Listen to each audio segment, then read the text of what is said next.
Professor Vinod Khanna और आज मैं आपके सामने बात करूंगा हर मर्द के दर्द की। सदियों से मर्द औरतों को समझने की कोशिश कर रहा है, मैं भी कर रहा हूं। मेरी शादी को 3 साल हो गए हैं और पिछले 3 सालों में मैं अपनी बीवी को समझने की, उसे खुश करने की काफी से मेहनत कर चुका हूं, लेकिन हर बार कुछ ना कुछ गड़बड़ हो जाती थी। शादी के पहले साल मैंने अपनी बीवी को उसके बर्थडे पर एक मिक्सर ग्राइंडर दिया। मुझे लगा वो खुश हो जाएगी, मुझे लगा उसका काम आसान हो जाएगा, लेकिन खुश होने के बजाय वो गुस्सा हो गई और कहने लगी, मुझे क्या खाना पकाने वाली बाई समझ लिया है? क्या तुम मुझे एक रोमांटिक गिफ्ट नहीं दे सकते थे? मैंने कहा चलो कोई बात नहीं। पिछले साल मैं उसके लिए स्मार्टफोन लेके आया तो महंगा है कहकर मुझे स्टूपिड साबित कर दिया। मैंने फिर भी हार नहीं मानी और इस साल बहुत सोच समझ के मैंने एक सरप्राइज प्लान किया। मेरे घर वालों ने मिलकर उसे एक सरप्राइज दिया, वो बहुत खुश हुई। अच्छा, उसे खुश देखकर मैंने सोचा चलो थैंक गॉड, इस बार सब कुछ अच्छा हो गया। मैं ये सोच ही रहा था कि मेरी बीवी बोल पड़ी, विनोद सरप्राइज इतना अच्छा है तो गिफ्ट कितना अच्छा होगा। लेकिन मेरे लिए तो सरप्राइज ही गिफ्ट था, गिफ्ट एक और स्यापा।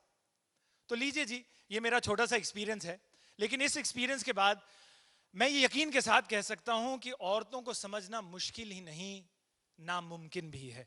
गिफ्ट तो गिफ्ट, उन्हें तो सरप्राइज भी अपनी पसंद का चाहिए। तो आदमी क्या करेगा? इसी सवाल को ढूंढने के लिए, इसी सवाल का जवाब ढूंढने के लिए आज हम यहाँ पर सब इकट्ठे हुए हैं। और मैंने अपने एक बहुत ही अच्छे दोस्त को न्योता भी दिया हुआ है, जिन्होंने सैकड़ों औरतों से बातचीत की, एक रिसर्च की और एक किताब लिख डाली। चलिए उन्हीं से पूछते हैं। चेतन भगत साहब, sir.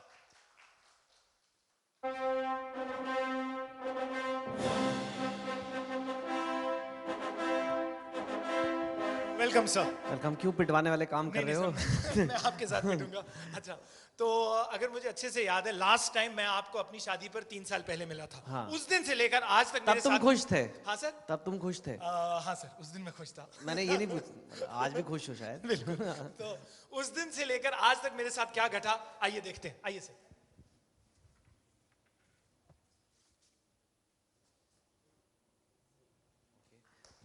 Firstly, I know we have to do this, but big congrats to you.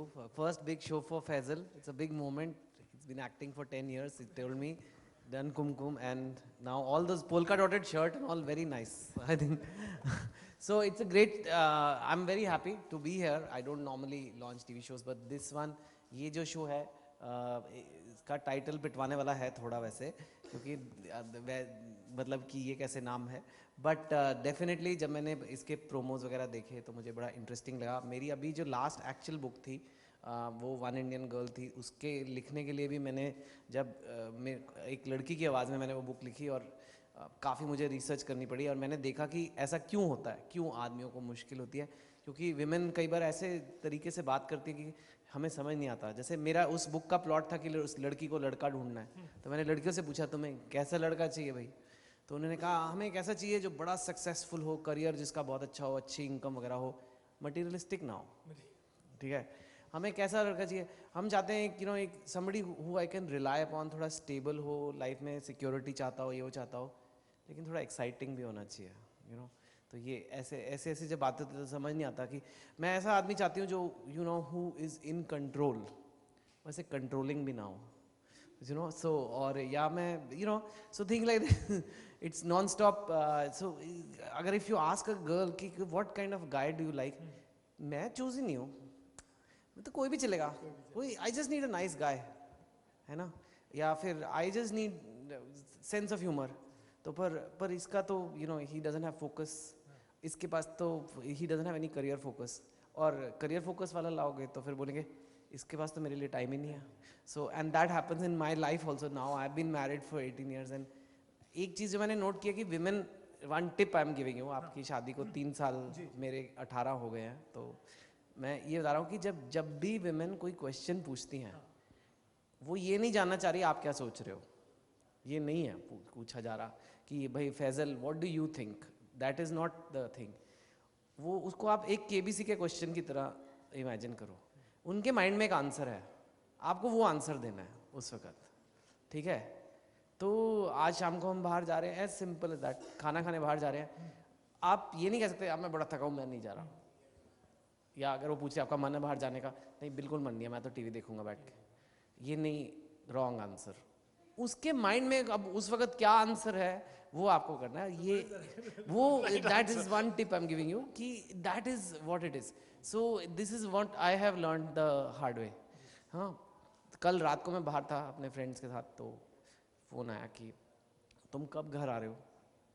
तो राइट, मेरे माइंड में आंसर था पता नहीं, यहाँ तो अभी पार्टी चल रही है, 2-3 बजे आऊँगा। तो मैंने सच्ची सच्ची बोल दिया, मैं कहा पता नहीं है तो पार्टी चल रही है, 2-3 बजे आऊँगा। फ़ोन ही कट गया। मैंने कहा क्या हुआ, कोई बात है? नहीं, मैं कहा but you asked me when, कब आना है, तो मैंने बता दिया। बट वही उनके माइंड में आंसर था अभी आता हूँ, और मेरे को अभी आता हूँ कह के अभी चले जाना चाहिए था। तो these are things you slowly learn. And I think इसका एक मतलब एज अ कॉन्सेप्ट तो मुझे डेफिनेटली बहुत अच्छा लगा कि ये बहुत अच्छा शो बन सकता है। तो I am very happy to be here and big congrats, thank you media भी इतना आया।